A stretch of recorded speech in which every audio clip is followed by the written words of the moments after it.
Hello and welcome again to another episode of the Horn of Africa TV discussion. With me, as always, is my good friend, comrade Professor Mohamed Hassan. And as we indicated in our last episode, today our focus of discussion would be on Sudan, the Horn of Africa, and beyond. So with that in mind, welcome and hello, Professor Mohamed. How are you today? I'm okay. Thank you, Comrade Elias Amare. I'm okay. And Good. Very good. So Sudan is a big country, another very important country in the Horn of Africa with Ethiopia. In our last 4 parts of discussion, the focus was more on Ethiopia, but this time around, we're going to focus on Sudan and the current transition it's undergoing. So before we delve deeply into the historical part up to present, I would like to give you about 2-3 minutes by way of introduction, laying the groundwork for our viewers. Very good. Sudan is a very big country. It have a border in the past, before the division between the north and the south. About 8 countries are bordering Sudan. The DRC, the Democratic Congo, Central Africa, Uganda, Kenya, on the other side, Chad, Libya, Egypt, Eritrea, Ethiopia, and the Red Sea. So it's a very huge country. Of course, now with the separation or independence of South Sudan, it no longer borders Uganda, Congo, indeed, and the other countries. Indeed. It have lost its border with Kenya, Uganda, DRC, and Central African Republic. It borders Chad, Libya, Egypt, Eritrea, Ethiopia, and Sudan is a country of Nile Basin country. At the same time, Sudan also a Red Sea country. In that sense, that it is Sudan geographically plays a triple or triangular relationship between the people of the Horn of Africa in one side, then beyond the Horn of Africa, then it is also Sudan is part of the Red Sea states, and still also now geographically is a very big country with a huge resources, with a lot of diversity, even the existing Sudan, with a lot of languages and ethnic groups. Modern Sudan, it had its own up and down, but Sudan now is in a transitional period, and it is facing one of the most difficult transitional periods in the modern political history of Sudan. I hope that the brothers and the comrades in Sudan will navigate this transition period prudent understanding of their own history, their weakness and their strength, understanding who is their ally and who is their enemy. Sudan is considered from external forces, whether certain communist regional forces or Western imperialist forces, is the Ukraine of Africa. Ukraine of Africa, in a sense, that it is Sudan, it could be one of the most important breadbasket land. And at this particular time, only Sudan, for that matter, most of African countries, but Sudan also at this transition time, also there is a tension and there is forces who wanted to make a very huge land grab in Sudan, thinking that in 2050 their demographic situation will change of their own, and they need to feed their own population by having a huge chunk of land, agricultural land in Sudan. So this also will complicate the transitional government in a sense that the external forces intervention in Sudan activated and will be even stronger than the past. This is the way that it is, I see Sudan. The second point is Sudan is relatively, in comparison with all the revolts and transitions now and then which happened in that country, Sudan is now much difficult situation. One is no more that it is one city states alone. The demography in the urbanized areas has increased. It's not because of its development, because of the different wars in the regions that brought a lot of refugees to the center. The Southern War, almost about 3 million Southern Sudanese migrated to the north, still are stationed there, and from different regions, from the Nuba Mountains, from the eastern region, from Darfur, from Nile areas, and so on. So in a sense that it is the huge number of Sudanese who have left their areas because of the civil war which was going on is putting seriously a pressure on Khartoum. The third important thing in Sudan is bread price is changing every day. Every day, all consuming goods are changing in the fastest rate. And inflation is very high. Extremely high. And there is a parasite class which is making wealth by this difficult time of the population. It increases the prices of the bread and others, and it is even very difficult. So the situation in Sudan now, in the transition, in a particular objective condition, is very, very difficult, and external forces intervention is very, very high. So this is the situation of the Sudan today. We will go back to the history, what brought it to this situation. The other important element, which we will also talk about it, is Sudan is looted seriously in 30 years by the so-called Islamists in power. It's a gang, in fact, a mafia gang, like the one who have ruled Ethiopia also for 27 years and using ethnic diversity as a strategy of allying with external forces and looted Ethiopia. So these two huge countries, in fact, both Ethiopia and both Sudan, they were ruled by the same type of bandits who have no any social understanding, no patriotic sentiment, use different type of technique, one ethnicism, another one Islamism, and it have destroyed and marginalized all the Sudanese people, and they are in a very difficult situation now in their own history. The same for Ethiopia. So we will go down the future. Or fair enough. It's a good introduction. You've laid out the challenges there, the economic ones, the marginalization, the political crisis of transition.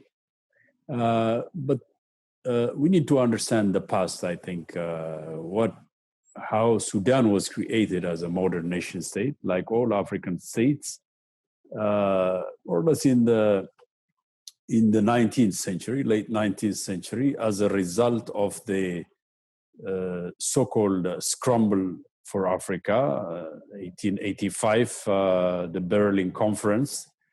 It was around that time that, before that, though, Sudan was also ruled by the Turco-Egyptian rule, which started in early part of 19th century up to 1885. But in 1885, though, there was the so-called Mahdiya uprising, led by a charismatic religious spiritual leader, and they fight the British-supported Turco-Egyptian rulers. And finally, the British General Gordon is killed in Omdurman. And the Mahdi rule goes on for more or less about 7 or 8 years. And the British then come back, and Lord Kitchener, with a huge force, reconquer Sudan, and we enter a period of what is known as the Anglo-Egyptian condominium, but essentially British rule. The British ruled the country up to independence, which was in 1956. Sudan was one of the first African country to gain its independence, I think a year before Ghana. So Sudan has been independent for the past 64 years, more or less. How did the British rule Sudan?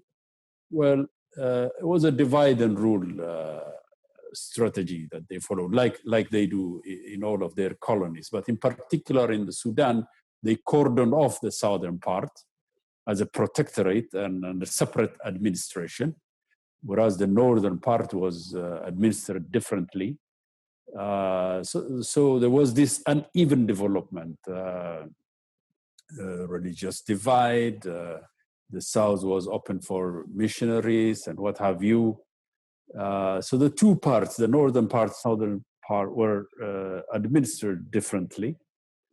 And I think this contributed a lot towards what transpired later.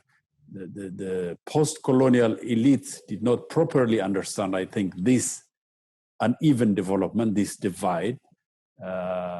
And with that, I think grievances, center-periphery grievances, started from the very beginning. In fact, the war in Southern Sudan started in the early years of independence. In the 60s, it continued under the Anyanya civil war movement. And in 1972, Haile Selassie of Ethiopia brokers between the North and the South, a peace accord. The ruler at the time was General Nimeri. This lasted for a while, for a period of 10 years, until the rulers in Khartoum, Nimeri and his Islamist allies, start to tamper, introducing Sharia law. And this again brings the South into turmoil. 1983, General Garang starts the second civil war under the Sudan People's Liberation Movement. And so as this war is just beginning to take off, things blow up in the center, and the popular uprising brings down the Nimeri regime.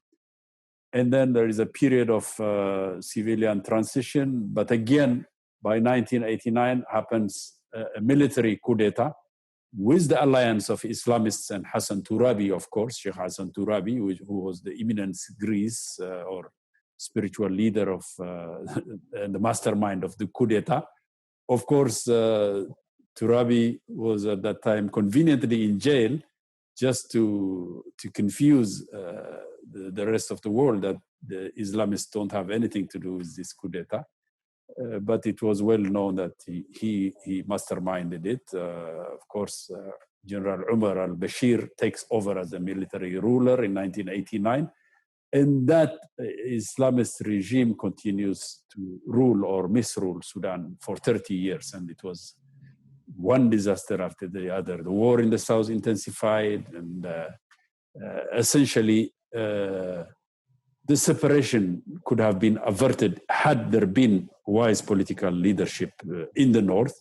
In fact, you will agree with me that Dr. John Garang, the leader of the Southern Liberation Movement, the SPLM, had a vision of new Sudan. Secession was not the first option for him and the SPLM. The SPLM, as its name indicates, is the Sudan People's Liberation Movement. It was not the Southern Sudan Liberation Movement. So the struggle was for the whole Sudan to overthrow the tyrannical Islamist regime and introduce dictatorship. Introduce democracy. However, that was not to be, unfortunately for Sudan, and because of the course taken, the peace accord that was reached in 2005 in Kenya, in Naivasha. There was supposed to be a period of transition of 5 years, I think. Then a referendum was to be held in 2011. Unfortunately, Dr. John Garang, the leader, dies under somewhat mysterious conditions, helicopter crash. Nobody to this day knows the reasons behind it, the motives for that, whether it was an accident or something else. Political assassination, but we will leave that aside. With the absence of Dr. John Garang, then the option of separation becomes more pronounced. The northern leaders, of course, squander the opportunity of dialogue and ushering in a broad transition. So when the referendum takes place in South Sudan in 2011, there was no doubt that the Southerners would opt for independence, which would have been averted, but they were pushed towards that, I think. You will agree with me on this. Indeed, indeed. Most analysts agree on that point. But this bloody war from 1983 up to 2005 bled the country dry, squandered resources, and as you said, the deep kleptocracy of the Islamist regime also bankrupted the country to a degree unseen and unwitnessed before in Sudanese history of its 64 years of post-independence period. And so finally, the Sudanese people were fed up. In 2019, a spontaneous popular uprising happens. And this then ushers in the current transitional government, which is sort of cohabitation, an alliance between the military and civilian part for a certain period until elections will be held, I think, in 2-3 years. One thing I want to note is that we witness in Sudan a pattern. In its 64 years, this pattern of there is civilian rule for a brief period, the civilians mess up, they squander the opportunity, and the people get fed up. Popular uprising happens. The popular uprising then, or before that, a military coup d'etat takes place, and the military exacerbates situation. Popular uprising happens, and then that regime falls, and then another cycle happens. So we witnessed this 3 times. 1964, at the time of General Aboud, who came with a military coup d'etat. What ushered his downfall was the popular uprising.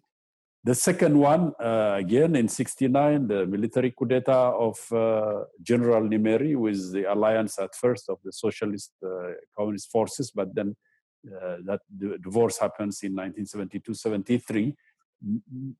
But essentially, Nimeri's period was a long, stable period of peace. From 69 up to 85, he ruled the country. But at least 10 years of peace and stability was there in the 70s. But by 1983, Nimeri then starts to flirt. His regime becomes increasingly bankrupt, and he flirts with the Islamists, Hassan al-Turabi in particular, Dr. Hassan al-Turabi, the Islamist eminence Greece. And these then, they introduce the Sharia laws, which create grievances in the south, and then the economic condition worsens, and within 2 years, by 1985, the people get fed up, and then another popular uprising happens. The popular uprising in Sudan, by the way, is also unique. The alliance of the professional class, professional association, academicians, lawyers, doctors, and what have you, on one hand, and the trade unions in Sudan. There was, until recently, a very strong labor movement. Trade unions was one part of the popular uprising. And then, of course, the youth, the students. This is very unique in situation in Sudan, and unseen elsewhere in Africa, I think. So the popular uprising erupts in 85. Numeri's regime falls down. And then there's a brief period of civilians. There's talk going on at this time with the SPLM, the Southern Sudanese rebels under John Garang's leadership. Just as they were about to sign a peace accord in 1989, the Islamists, fearful of this, step in and they bring them under the cover of military coup d'etat takes place, but really essentially controlled by the Islamists under Hassan Turabi, and Omar al-Bashir was the president. But after a while, there is a split between Omar al-Bashir and Hassan al-Turabi. But for 30 years, it was under the rule of the National Congress or the National Islamic Front or the Islamists under different guises. And as you said, corruption was so deep and rampant. I will let you continue this then and bring it up to the present and what happened in the 30 years. If you can focus on that, the loot and plunder, the kleptocracy, and the opportunities squandered. Well done, Comrade Elias. The second thing I want you to elaborate the theory, or it is the so-called theory, but in practice was correct, what they call this, the Khartoum Triangle bourgeoisie. One, the marginalization, as we have mentioned in the beginning, Sudan is a very, very big country. When I was young and born in Ethiopia, we knew Sudan, but we never knew about the crisis of the Nuba Mountain. We never knew about the crisis of Darfur or Niala, Ghazal, or the Mu'tamar al-Bija, which is the eastern part, and so on. So a lot of them, including the Daghawa man who have passed away, who published the book, the Black Book of Sudan. Please, you are more versed than me. Could you explain to the viewers that what does it mean, the Al-Muthallat al-Khartoum, or the Triangle of Khartoum bourgeoisie, is the main responsible for the destruction of the Sudan and brought Sudan into this Islamic gang and so on. Can you explain in details that our viewer can see it and follow Sudan? Well, yeah, that's a very good point. You're right. The politics of Sudan has always been monopolized by a very small elite, northern elite they call them, but coming from a triangle, its apex being Khartoum, the other part in Kosti, and the third part in Sennar. So this triangle is more or less where the elite come from, the traders, the bourgeoisie, the educated class, the political class, Arabized to some degree, sometimes sympathetic to nationalist pan-Arab vision, sometimes to the Islamist political Islam of the Muslim Brotherhood, like that in Egypt. Sometimes maybe the Ba'athist of Iraq and Syria, the influences there, the influence of the Wahhabis of Saudi Arabia and the Gulf countries is also there. And let's not forget the Sudanese Communist Party, the oldest communist party in Africa, other than that of South Africa. So the political class comes from this center, this triangle. And some say, I'm somewhat skeptical of that, but dominated essentially by three big ethnic groups, the Ja'alin, the Shagia, and the Dungulawin, the Nagla. Arabized in Islam, the rest of the country is marginalized. So there is always this center periphery tension and conflict. The farther you are from the center, the more marginalized you become. So the South is always marginalized. The South's needs of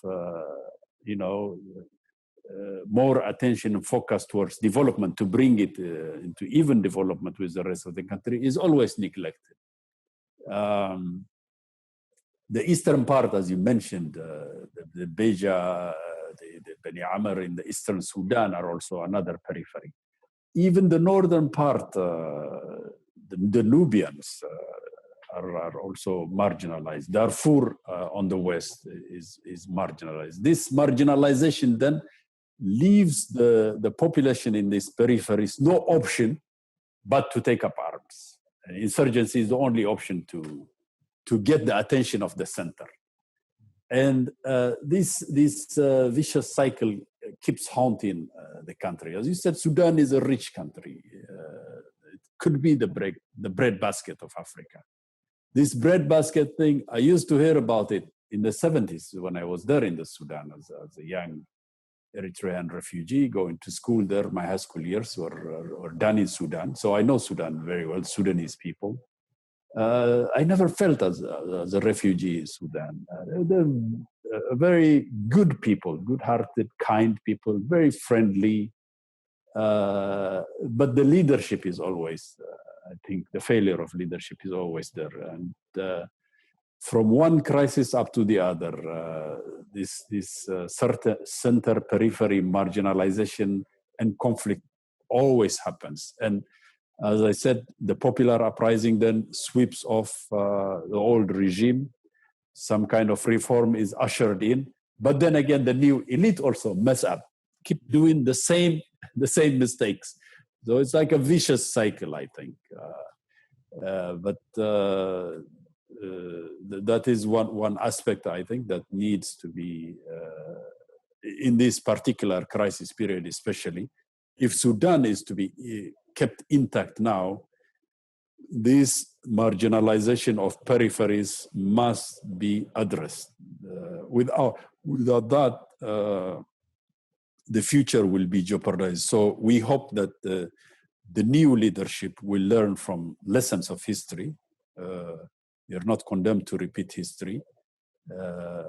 Hopefully, Sudan will once again play its appropriate role. Short of that, the cycle will continue. The other thing, of course, is that Sudan has huge resources. Besides agriculture, it has also a lot of mineral resources, which are much coveted by great powers. And these great powers keep stoking the conflicts. I remember in 2001, right after the September 11 incident in the United States, an American general by the name of General Wesley Clark, I think he was NATO commander, if I'm not mistaken. Yes. At one time, he came in the media and he said, when I went to the Pentagon, a general there, he met with Rumsfeld, the Secretary of Defense at that time. But as he was going out, General calls him and, he gives him a memo. The memo shows that he tells him there is a plan to do war in Afghanistan. No. Beside Afghanistan, there are 7 countries that are targeted for war, he tells him. So, surprised, he looks at the list, and in that list was Sudan. There was Iraq, Syria, Lebanon, Libya, and Sudan, Somalia, and Iran. These were the 7 countries that were targeted for war or regime change operations. So we cannot forget this part that the Western imperialism has played a role in the crisis in the Sudan. But as always, the external factors are not the decisive factors. The internal factor is the most decisive. If there was a good leadership, if there was a progressive, unifying leadership that seriously undertook national projects, nation building and development. There was no kleptocracy. All the money that was looted and stolen had been invested in development in Sudan.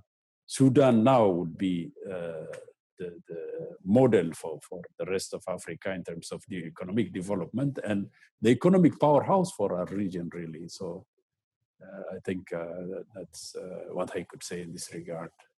But to throw the ball back at you, talk, if you will, about the political Islam movement in Sudan. How do you compare it with that of Egypt? And at one time, there was this talk of African Arab popular conferences that was organized with the leadership of Turabi, the intellectual mentorship, and all Islamist movement were coming to Sudan as their Mecca, from the Palestinians, Algerians, Tunisians, and from all over the world. So what was this vision that they had, the Islamists, and what are the connections with the rest of the political Islam movements in the Middle East? Very good. It is excellent because the Sudan majority now, the existing Sudan is almost exclusively Muslims, and political Islam have played a role in that country, but it is a very bad role, a negative role as far as economic and social condition of the Sudanese people. This will force us to speak of the new trend of the political Islam after 1930s. Political Islam, in a sense, as a modern organization, was established in Egypt in 1930s, 20s, 30s, from the children of the Kulak, in fact, the children of the rural bourgeoisie. Egypt, when it was ruled by the British, that the land situation is 80% of the agricultural land is owned by 2,000 families.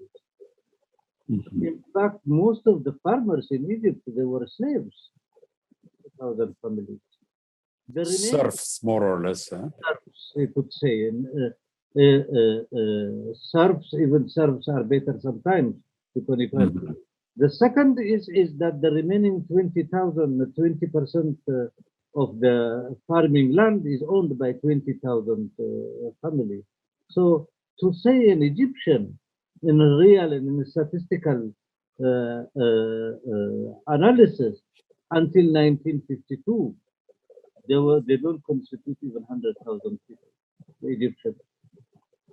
But Egypt also is a semi-colony in a way, which also produced a lot of cotton after the civil war in the United States. Britain had dominated Egypt after the defeat of Muhammad Ali, and it invested in the cotton industry in Egypt. It had grabbed a lot of land from the population. When the civil war in the United States happened and the cotton production was reduced, Britain was depending and exporting the cotton from Egypt. This is one. Second was the openness of the Suez Canal after they operated Egypt and separated into two, and the Suez Canal became a very important because it reduced the trip between Liverpool and India by 9,000 kilometers, which had made it faster to go to India. And India was the jewel of the British Empire at that time, the East India Tea Company and what have you. Indeed, and so on. So it is by 9,000 kilometers was reduced. That's why the French quick, when they have seen that in 1868, they took over Ubuk and then slowly expanded to Djibouti. And the British took over South Yemen and Aden in 1834. So it's positioning, which means that it is the Asia and the Indian Ocean and the Red Sea is becoming very, very important. Majority of humanity lives in Asia. India and China together, they are 40% of the world population. When you add the ASEAN countries, and Eurasia. About 80% of humanity lives in Eurasia. The remaining is that Africa maybe 8%, 10%, and the two, America is another 10%. So in that sense, is the huge economy of the world today is in a Euro belt. And that Euro-Asian belt, to connect them by trade and so on and this, which now China is trying to build the belt, what they call the Silk Belt and so on. The Belt Road Initiative. Belt Road Initiative. What also makes important is the Indian Ocean is the smallest ocean, but it is the most important ocean in the world history after the Portuguese coming and breaking it. Before, there were 4 Islamic states. They were dominant in the Indian Ocean, and including China, which means that the Persians. Then it is Oman, which is a small country, but a marine state which dominated East Africa and so on. With later on, with the mingling, the Swahili language was born and so on. But with the rise of Europe, particularly Portugal, later on the Netherlands, which have taken over part of Asia. Colombo was built by the Portuguese, then taken over by the Dutch, and so on, expanded Indonesia and so on, and the British coming and taking over. Later on is the American Empire. This is the situation. So in that sense, Egypt is the anchor of also the Arab world, and it is the center, and at one time it became also the Mecca of revolutionaries, where Kwame Nkrumah have lived, Tel Morere from Congo, who have lived there in Cairo, and so on. And the Cairo also had a very big important program. This was Egypt under Gamal Abdel Nasser. Abdel Nasser, what the radio of Rukn Sudan, Min al-Qahira, the cultural music, and so on and so on. So Egypt, in the 30s, 3 organizations emerged. The first, before the 30s, in 1896, Egyptian student movement was built in Montpellier, in France, in the university city, and a modern Egyptian student movement was created. Out of that, 3 things came: the Liberal Party of the Waqf, the Communist Party of Egypt, and the Socialist Party of Egypt. Out of that, even the Liberal Party of the Waqf came from this student. The Wafd Party. Waqf Party. Yeah. Yes. So when the soldiers took over, later on the officers took over, that Egypt was transformed totally. The contradiction between this young man, later on became old, of course, is Sheikh Qutb.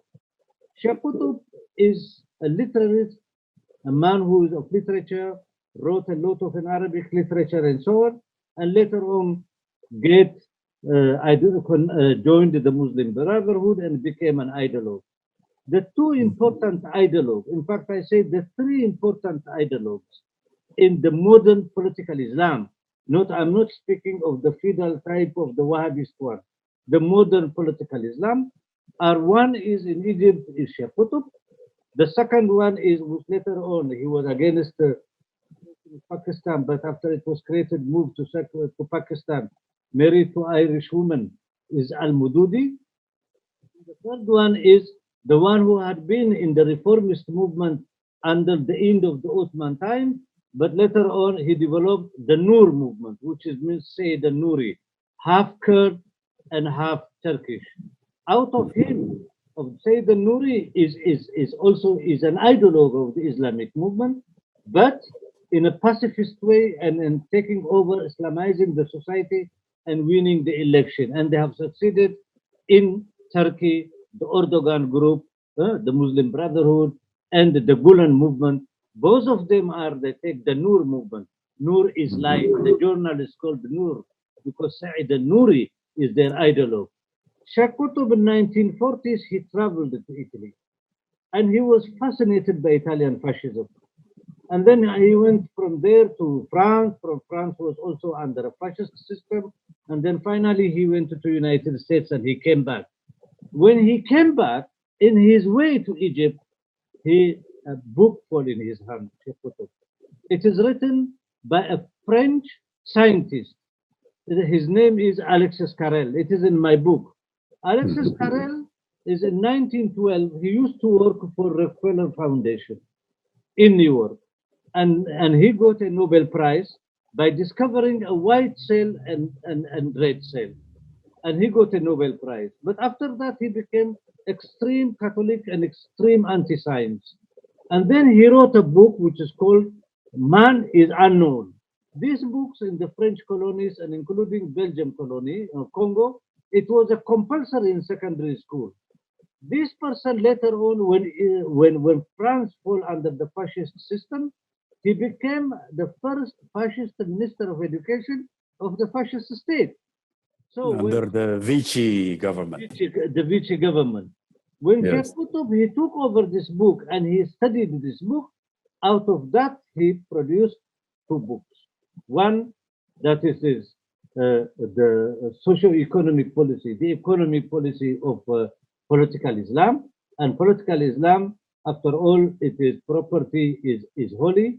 And he says that the worst enemy of civilization and humanity is communism. So he joined on that side. Finally, of course, this Muslim Brotherhood and so on, Sudanese speaking Arabic, going and studying in Egypt, even though they were arrested and then they went in underground. Most of them, they ran away to Qatar. That's why the Al Jazeera, it is built by them and so on, because they have the human resources, they are educated people, but the money comes from the sheikhs and so on. Then after what happened in Indonesia in 1965, the reverse of Indonesia, the killing of 1 million communists and nationalists, a lot of Egyptian Muslim Brotherhood ran away also over there. So in that sense, this is political Islam. It has in one time, sometimes a contradiction with imperialism, but it is also have contradiction with the population because it doesn't want to transform the socio-economic condition of the population. In a sense, private property is holy and so on, anti-socialism, anti-this and anti-this. So Sudan, later on, the ideologue, which he himself studied in Sorbonne, a very clever man, and so on. Sudanese played a very important role in the war of Bosnia. Is it true to say then, just to link it with what you have given us as a good background of the political Islam movements, in particular Egypt, is it true to say that Hassan Turabi also was an ideologue at the level of Sheikh Qutb of Egypt? Because he had written numerous books and I think he had a huge following in the Middle East Islamist movements. He is an ideologue. The difference between him and Sayyid Qutb's group, they could make their ideas, popularized it on the mass level. And they have taken also all this revolutionary characters organization. What they did is that they take over the student movement and they take particularly the engineering department, medicine, and so on. They do social works and so on. While the regimes are applying new colonial policies, structural adjustment, and so on and so on. What is good for the people, they reduce it and so on. And these ones, they used that the NGO type and so on, doctors for the people, going and working among the poorest area, like Sayyidah Zainab, like all this is the technique they have used. What Al-Turabi remained an intellectual. That is, and he didn't have also a political organization in the sense who translated his ideas into a popular level. So he is, yes, a Sorbonne educated man and so on, highly educated, a jurist and so on, but he couldn't bring that not every intellectual can be also a propagandist. He was not able to bring that in the level of the popular thing. That is the difference between the Sheikh Qutb's group and the jihadis, the Ayman al-Zawahiri and so on. They can popularize and used also the structure, association of doctors, association of nurses. Even they created a trade union, Islamic trade union, and so on. So they are more practical, organizational type. Turabi remained ideologue from above, but he didn't have the political structure as strong as to go down. So that is why the Wahhabists could take over as an advantage. The Wahhabists, the political Islam is I split it into two types. The feudal reactionary type of it, which is the most of it is the Wahhabist. The Wahhabist is that doesn't even organize women and so forth. The Muslim Brotherhood is not like that. Even the jihadists, for that matter, they have the Is a modernist modernist answer to answer and colonialism and imperialism. Organization-wise. So now when we see... Is it true also to say that the Islamists in Egypt and to some degree, I think also in Sudan, copied the organizational tactics of the Marxist-Leninists or communists? Is that true? That is true. Degree? What happened is, once the Muslim Brotherhood, they went into prison after the attempt against the attempt to assassinate Nasser in 1954. The allegation is that it is the attempt was made by Muslim Brotherhood, but the Muslim Brotherhood, they deny that. They deny that, and they say it's not us. Maybe it could be Israeli intelligence, Mossad, and so on. But after that, it is most of the Muslim Brotherhood was jailed. When they were in a jail, there was a serious debate. And here is that it is when Sadat came to power, he was ignorant. He didn't know what's happening inside the jails. And there was no concrete analysis or report. What are these Muslim Brotherhood are doing in the jail? They were debating. And then in that debate, there was a split came between the older generation and the younger generation. And the younger generation, they say to the older generation, you are fools. You brought all of us like a sheep to be slaughtered in the prison. You didn't know and you didn't understand what is an state means. An state is an organ of repression. It have one of it is prison, police, army. The monopoly of violence. The monopoly of violence. You didn't understood that. So in that debate, they split it. And in fact, the younger generation, the Ayman al-Zawahiris and so on, what they did is that two things they have studied. The state of revolution of Lenin, and second is the People's War of Mao Zedong. Inside the prison, once they came out, when Sadat released them, and he wants them to use them and finally to also want them to go out of the country. When he released them, they came out split it. The old Muslim Brotherhood as it is, and the jihadists they came. But the Muslim Brotherhood also, they have taken the structure when they came out and through this debate, they created in an embryo level, women association, youth association, and so on and so on. Once they came out, they went to the best students, those who are example, good student in medicine, good student in science, and so on. And they infiltrated these student movements and they occupied them. The same also what Hamas did in Palestine and so on. So they were very clever, and in a way that they became also more dialectical thinking. They have copied from revolutionary movements everywhere and the experience, and that's why they could create a very strong mass basis. And finally, even they killed Sadat himself, and they went also to Afghanistan. So the pressure was very, very strong. The recent book, which is published by Oxford University and Yale, about a young man later on became the most important leader and organizer of creating Al-Qaeda in Afghanistan. His name is a Palestinian from Jenin. He's the founder of Al-Qaeda. He mobilized for him to fight Zionism. You can fight Zionism by turning the world upside down. In a way that it is, we use Afghanistan as our West Point. That Afghanistan will be a reality and we the will training ground. The training ground and so on of the Arab Afghan.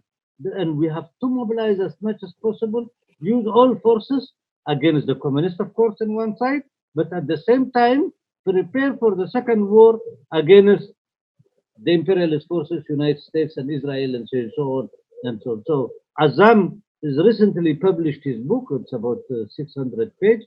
A very eloquent historian from Norway. He did a very deep study on this. So to come Islam, yes, you have different types. The other big problem also, which doesn't concern Sudan, but Northern Sudan, but it concerns Southern Sudan and more Christian countries in the African continent, is the new also missionary state, what it's called this Christian fundamentalism of the Protestant. This also relatively in the 70s from very cruel individuals in United States from the Bible Belt and so on. Most of these leaders, in fact, they were accused and there was a court case on them in United States that it is first they experimented in Guatemala and Ecuador and several Latin American countries, which is most of Latin American countries are Catholic predominant dominant countries, which now is replaced by the new Presbyterian, Pentecostal, and so on and so on. This new sect who multiply like a amoeba, they break into pieces every time and creating what they call this individualist church and so on and this, born again. Now they have also experienced in the Philippines, because Philippines is also is a Catholic country, a very hard Catholic country. Now these churches, with these mega churches, are dominating Philippines and in fact defeating the Catholicism in the Philippines. These have now entered to Africa. You see it in Ethiopia, you see it in most of African countries and so on. And this one is that in the name, which is imperialism, which is exporting them, in the name of equality and the right of religion, they come in, they recruit young people and so on, create a music club and so on and so on. So Africa now is with two big reactionary ideologies, which breaks also the concept of nation building, which we want that a nation building with diversity and so on, building with a progressive vision, the equality of women and so on and so on and so on, guaranteed. That they break and they try to destroy the society by inculcating this virus and so on. So it's not only political Islam is a danger. Then the third type is using the petrodollar money of Wahhabism, which very aggressive, feudal in thinking. It doesn't go on time and so on. But the political Islam, yes, is expanding, and it is basically also now is subsidized by external forces. That is why the Islamists took over Sudan. We are speaking about Sudan. 30 years they were in power. And 30 years they looted $70 billion from the people of Sudan. They have destroyed the Sudanese economy. Sudan at one time was almost 10% of the British GDP because of its plantations and so on. When I visited Sudan, during the British colonization of Sudan, the Anglo-Egyptian condominium, 10% of the revenue of the British Treasury, the British Empire, used to come from the Jazeera agricultural scheme of the Sudan. So 10%, that is a 10%. They were supporting the empire's economy by 10%. That's a huge amount of huge potential, yeah. Yes. So what is happening? The looting, like it happened in Ethiopia, it is in these 29, 30 years of the so-called Islamist regime, have literally looted. To give you an example, I visited Sudan in 1978. First of all, that was around the time I was there also, as a young student. I came from Cairo. In fact, it was to get a visa for Sudan was much difficult than to get a visa to the United States at that moment. When I went to the Sudanese embassy, and I had a Somali passport, and I had also a letter from the Somali embassy, and I went to the Sudanese embassy and I said, I wanted to visit Sudan. They told me, we will send this form to Sudan and it will take 90 days to get a permission for a visa. And when I came there, one Sudanese pound is equal to $3.50. The purchasing power of the Sudanese pound, you can't imagine. At that moment, by that moment, Sudan had about 6 million refugees from different countries. Very generous people. Agriculture was, you can't imagine. Food was very cheap relatively. This is the Sudan I had. So what we do is that I used to go to, there is in Undurman, the agricultural faculty of Sudan.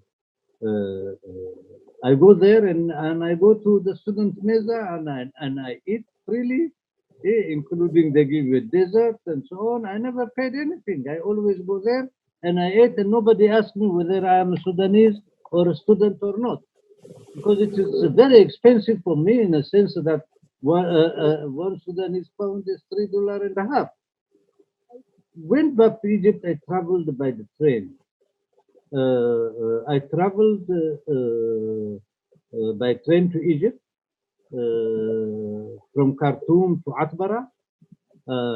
I met a family, and by discussion, they liked me. They took me to the capital city of Dangala. I have visited. The train was almost, you could see, it was built by Cecil Rhodes with his ambition from Cairo to Cap, but it was not maintained, even though that one of the biggest trade union is the trade union of the train workers of this area. But it was not maintained. Later on, it was dismantled. I went until Wadi Halfa, Egypt, and then from there. Why I am telling this? Sudan's condition was much, much better. I mean, of course, the new colonial policies are there. The country is in the process of looting, but it didn't reach as what the Islamists did.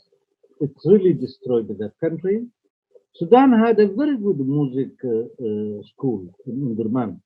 And you could see the result of Sudan, this music academy in Undurman. It had an influence to a certain extent on the Somalis. Somali musicians came studied there, playing oud and so on.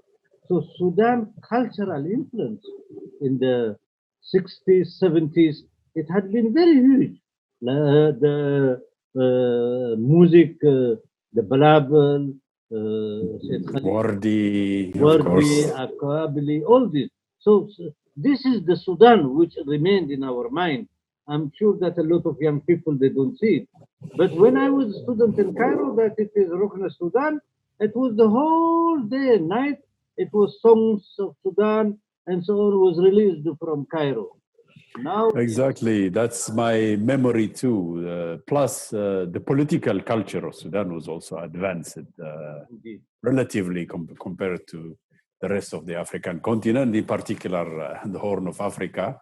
It was a culture of tolerance, of debate. I remember I used to go to the University of Khartoum. There was always heated debate between the communists and the Muslim Brotherhood and the Republicans or Jumhuriyin of followers of Professor Mohamed, who was later executed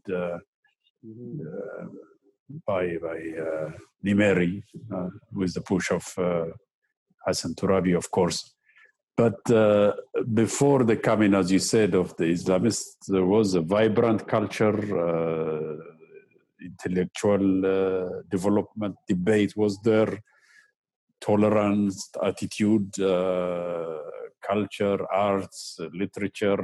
One of the greatest writers like Tayyib Saleh, producing great works of literature that influenced other writers in the region. So yes, you're right.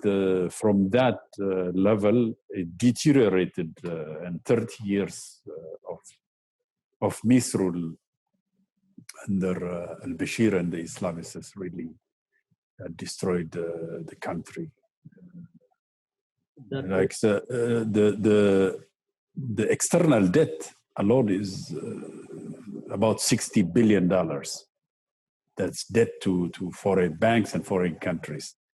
Also, the looted wealth now in foreign banks in Turkey and Western banks by the kleptocrats of the regime is also amounts between from 70 to 90 billion dollars. So you can imagine the level of economic destruction they brought to the country.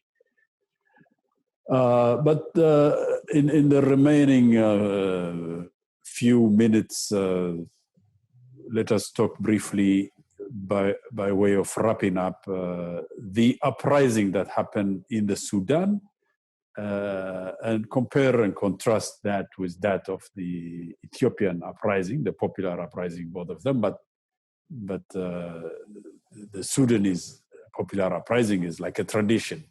It is not a new thing to them. They always do that since the 1960s. So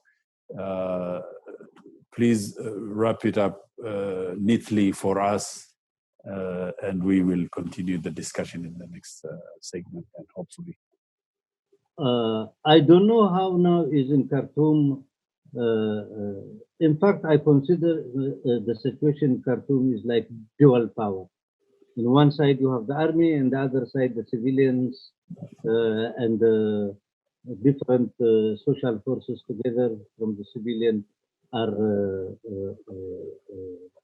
is a different kind of a coalition. Here, there is a very big possibility if the progressive forces see the thing very clearly and read the situation of Sudan in a very clear thing. I do believe in Sudan there is 4 or 5 fundamental major contradictions have to be addressed and to be discussed. One is the consciousness of the Sudanese people must be raised what happened for the last 30 years and how Sudan was abused and looted. An inventory of all the damages, the crimes, the economic looting. Indeed. An inventory must be taken. An inventory must be done, but I don't know whether it is made in Ethiopia also. It's not made in. That is one. Second is this dislocation of Sudan and the civil wars which happened between the center and periphery must be good digested and analyzed from a class point of view, from the same enemy at one time dressing Islamic dress, another time dressing in democratic dress, another time dressing in military dress, which have marginalized the big Sudan and didn't create a nation building. That also an open and serious discussion must come in order to reduce the antagonism, the false antagonism, which was inculcated also from outside. It's not because that there is a problem in Darfur that it is foreign powers, they really love Darfuris or so on. No, they only like to have their own, or to dominate them and loot their own resources. So Sudanese must come to the sense that it is all of them, they are a victim of these forces, whether it is an external one and it's an internal one. And the dialogue must be built in a very progressive line. Third is the Sudanese woman role and the Sudanese worker role must be enhanced. And the responsibility of the Communist Party of Sudan must work very, very hard, including the South Sudanese who are now living, and they are Sudanese who doesn't want to go back to the South. They have to be integrated because there is a possibility in the long run, again, to bring a new Sudan in the unity. The South also had failed after the Nafasha agreement, the resources distribution, 3.5 billion it was given to the South. They didn't even make one water pipe, and they looted the elite in the South. Later on, it is the civil war, which we see what happened between Mashar and so on, and the SPLA and this and this. This is also another who are not interested on the safety and development of their nations. They are interested in their own family, in their own pocket, in service of external forces. So Sudan, the transitional Sudan, can by discussion, by producing paper, by producing a debate, they can bring the level higher, and they should learn from all other transitions they had an uprising, that this should be not only continuous uprising, must be able to build a new Sudan and the new basis. Of course, their partner, the army, is the Sudanese normal national army, have been destroyed in the real sense. But the Islamists and creating mafia type of militias and the Janjaweed and so on and so on. There's a mishmash of militias with growth. It will be very difficult to reduce it, but slowly it's possible to dismantle it. I wish the Sudanese people. The security intelligence network, also the remnants of the previous regime, yes, that's something to worry about, right? They have to work on that. As long as the security, it's as its word called security. In normal sense is to defend the nation, but it is the security of the Sudan is defending this bandits element. It is their own security to guard themselves, to steal, to loot the people of Sudan. So it is this security, the new national security, must be built slowly by a patriotic Sudanese thinking. Sudanese thinking, in a sense, Sudan should not be utilized as a stepping stone also of destabilizing other countries. Sudan had been for a longer time, since 1993-94, is a destabilizing factor against Eritrea by sending an Islamist and so on, and they brought also damage on the Eritrean tourist industry. The Belgians, they were killed when the first tourists came. It was by the Sudanese jihadists who came into Eritrea and slaughtered this thing. So Sudan was also exporting her negative, their Sudanese rule. Now that had been reduced. They had also a very close alliance with the security repressive network of the TPLF regime of Ethiopia. Indeed. In fact, both of them, they were working hand in glove, yes. Hand and glove together, and both of them, they have melted. What we hope is that I'm asking our brothers in Sudan, the progressive element, please to come forward. We are trying to give an introduction on Sudan, but it is our brothers in Sudan, they know more than us because they are Sudanese. And we, the Horn of Africa Television, we invite them, Sudanese intellectual, progressive, who have a vision of a regional vision and so on like us, to come and to debate with us, and through them also, through the information and the lessons they give, that the people of Eritrea, the people of Ethiopia, the people of Somalia and so on can learn. At least as far as Eritrea is concerned, the leadership have a very extensive knowledge of Ethiopia and Sudan and the region. But it is for our people, particularly for the masses. For the masses in Sudan and in Ethiopia, in Kenya, and also in Djibouti and Somalia.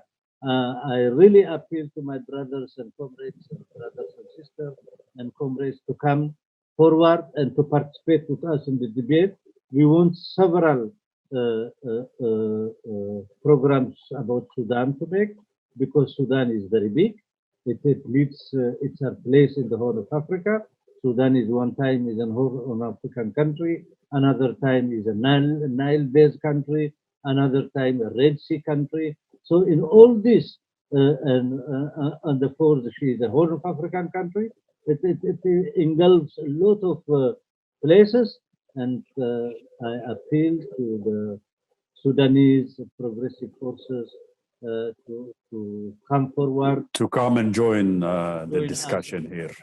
Excellent, Professor Mohamed Hassan. Thank you for that. I second your appeal.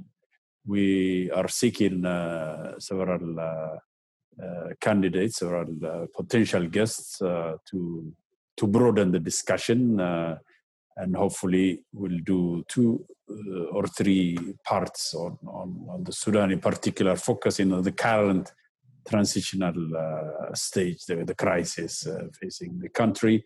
The economic challenges are huge, of course, those need to be addressed. The cohabitation between the military and the civilian part in this transitional government is a bit tricky, but I'm sure they will manage it. They are wise. They have learned from previous experiences. there remains also some degree of patriotism in the army, in the military. Not all the military are bad, but we really wish Sudan well to navigate this current transitional crisis in order to reach a safe port, safe haven of elections and democratic rule and what have you. So with that, I thank you very much, my good friend Mohamed. We'll meet next week. Hopefully, we'll have another Sudanese brother or sister to join us as an interlocutor and broaden the discussion.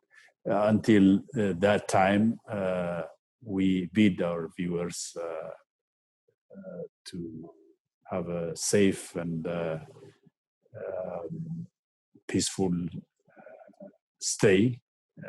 Until next time, I am Elias Amare. Goodbye.